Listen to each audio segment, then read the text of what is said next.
Silly, stupid, asinine. That reaction tonight from a 9/11 first responder to the news that the FBI will now screen his name and every other first responder's name against the terrorist watch list. It's a condition of the 9/11 health bill, and it's not going over well.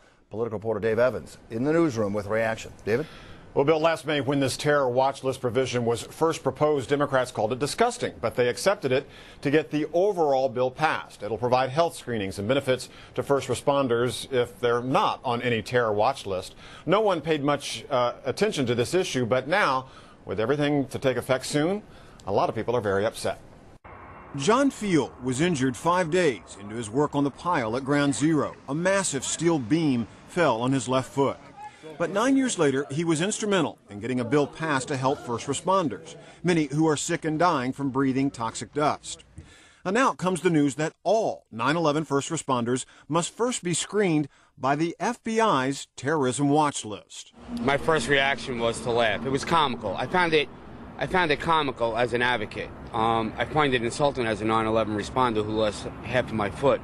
The notices that just went out should not have come as a surprise. An amendment to the bill 4 months ago clearly states no individual who was on the terrorist watch list maintained by the Department of Homeland Security shall qualify as an eligible responder.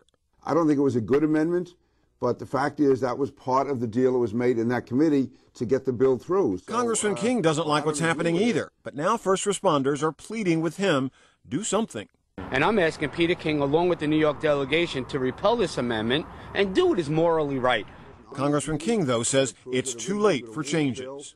And now, if the entire bill has been passed, if anyone thinks that you can pull one provision of it out without unraveling the whole bill, it's just giving false hope. And I don't see the purpose in doing it at this time. The bill goes into effect July 1st. As it stands now, first responders must be screened.